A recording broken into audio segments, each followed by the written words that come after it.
नमस्कार दोस्तों, स्वागत है आपका फिर से एक नई वीडियो में। तो देखिए दोस्तों, इस वीडियो में आपको यह जानकारी प्राप्त होगी दोस्तों कि ब्राह्मण किस प्रकार के होने चाहिए, ब्राह्मणों के प्रतिदिन क्या कार्य है दोस्तों, और ब्राह्मण शुद्ध ब्राह्मण की क्या पहचान है दोस्तों।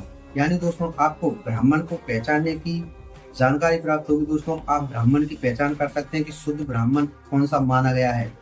तो ध्यानपूर्वक सुनिए दोस्तों, जो ब्राह्मण आपको इधर उधर की बातें बताते रहते हैं, आखिर वह ब्राह्मण यह कार्य करते हैं कि नहीं। जो ब्राह्मण यह कार्य करता है, इस विधि विधान के साथ रहता है दोस्तों, वही ब्राह्मण शुद्ध है। उसी को आप वैदिक कार्य यानी पूजा पाठ में लगाएं, अन्यथा दोस्तों आपको पूजा पाठ का भी कोई फल प्राप्त नहीं होगा। यह बात है, आपको कोई भी ब्राह्मण नहीं बताएगा दोस्तों, क्योंकि अपनी बात कोई भी नहीं बताता, अपनी रहस्य की बात में कोई भी नहीं बताता दोस्तों। तो चलिए दोस्तों, बिना टाइम वेस्ट के वीडियो स्टार्ट करते हैं। देखिए दोस्तों, अगर आप इस चैनल पर पहली बार हैं तो इस चैनल को सब्सक्राइब अवश्य कर लें दोस्तों, क्योंकि इस चैनल पर आपको शिव पुराण के रहस्य यानी संपूर्ण और सत्य जानकारी प्राप्त होगी दोस्तों। देखिए दोस्तों, 1000 बार किया हुआ जब ब्रह्मलोक प्रदान करने वाला होता है। यानी दोस्तों, ब्राह्मण अगर विधि विधान के साथ पूजा अर्चना करता हो, प्रतिदिन वह यह कार्य करता हो जो इसमें बताया गया है, उसके हिसाब से अगर वह जप करता है दोस्तों, तो उसको इन लोगों की प्राप्ति हो सकती है। ऐसा जानना चाहिए। 100 बार किया हुआ जब इंद्र पद की प्राप्ति कराने वाला माना गया है। ब्राह्मणेतर पुरुष आत्मरक्षा के लिए जो स्वल्प मात्रा में जप करता है, यानी दोस्तों जो ब्राह्मणेतर पुरुष आत्मरक्षा के लिए यानी दूसरों की रक्षा के लिए, दूसरों की आत्मा की रक्षा के लिए अगर थोड़ा सा भी जप करता है दोस्तों, वह ब्राह्मण के कुल में जन्म लेता है, वही ब्राह्मण के कुल में जन्म लेता है दोस्तों। इस प्रकार प्रतिदिन सूर्योपास्थान करके ऊपर युक्त से जप का अनुष्ठान करना चाहिए। अब ध्यानपूर्वक सुनिए दोस्तों, ब्राह्मणों के रहस्य। 12 लाख गायत्री का जप करने वाला पुरुष पूर्ण रूप से ब्राह्मण कहा गया है। यानी दोस्तों, जो ब्राह्मण प्रतिदिन 12 लाख गायत्री मंत्रों का जप करता है दोस्तों, उसी को पूर्ण रूप से ब्राह्मण कहा गया है, अन्यथा वह ब्राह्मण नहीं है दोस्तों।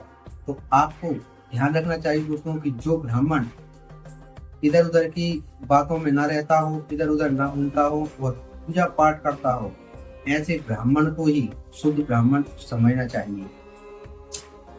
जिस ब्राह्मण ने 1 लाख गायत्री का भी जप न किया हो, यानी दोस्तों जिस ब्राह्मण ने अगर 1 लाख भी गायत्री मंत्रों का जप नहीं किया, उसे वैदिक कार्य में न लगाएं। यानी दोस्तों, अगर जिस ब्राह्मण ने 1 लाख भी गायत्री मंत्रों का जप नहीं किया दोस्तों, उसे वैदिक कार्य में नहीं लगाना चाहिए। यानी दोस्तों, उससे कोई भी पूजा पाठ नहीं करानी चाहिए, नहीं तो दोस्तों वह पूजा पाठ का भी आपको कोई फल प्राप्त नहीं होता, क्योंकि वह ब्राह्मण ही शुद्ध नहीं है। जो वैदिक कार्य कर रहा है दोस्तों, वही शुद्ध नहीं है, तो फिर पूजा कहाँ से शुद्ध होगी, कहाँ से सफल होगी।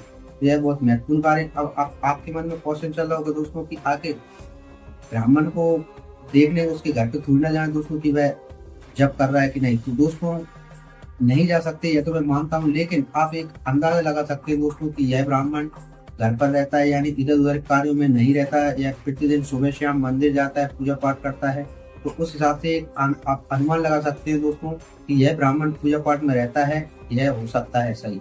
तो ऐसे ब्राह्मण को ही दोस्तों पूजा पाठ में लगाना चाहिए, और पूजा पाठ में दोस्तों केवल गृहस्थ ब्राह्मण को ही पूजा पाठ में लगाना चाहिए, यह नियम बताया गया है दोस्तों। और आगे सुनिए दोस्तों, 70 वर्ष की अवस्था तक नियम पालन पूर्वक कार्य करें।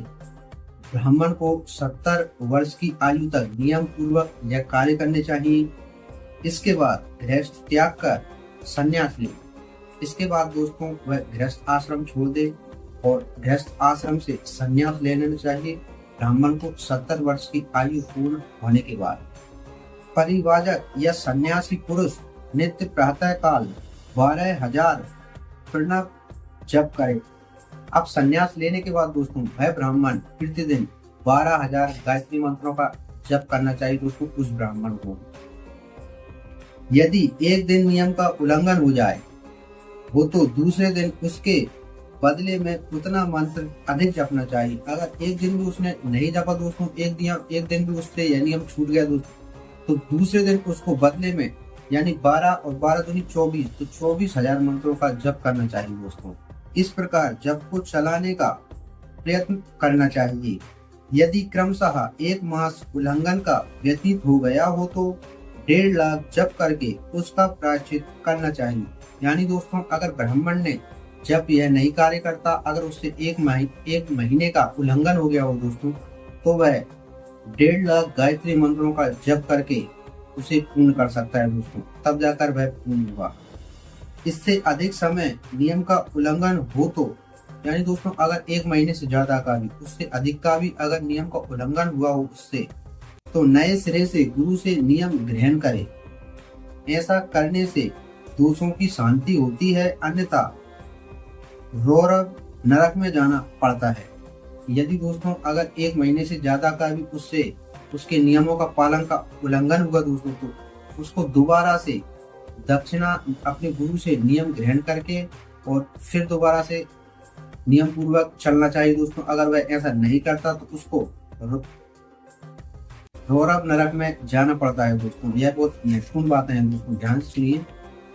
जो सकाम भाव से युक्त गृहस्थ ब्राह्मण है, उसी को धर्म तथा अर्थ के लिए यत्न करना चाहिए।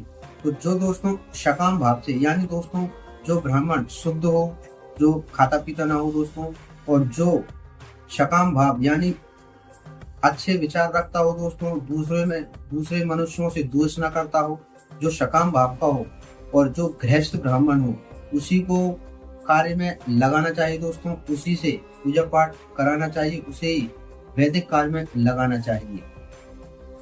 मुमुक्षु ब्राह्मणों को तो सदा ज्ञान का ही अभ्यास करना चाहिए। जो मुमुक्षु ब्राह्मण होते हैं दोस्तों, उनको सदा ज्ञान का ही अभ्यास करना चाहिए। उन्हें वेद पढ़ने चाहिए और सदा ज्ञान में लगे रहना चाहिए। उन्हें ज्ञान का अभ्यास ही करना चाहिए।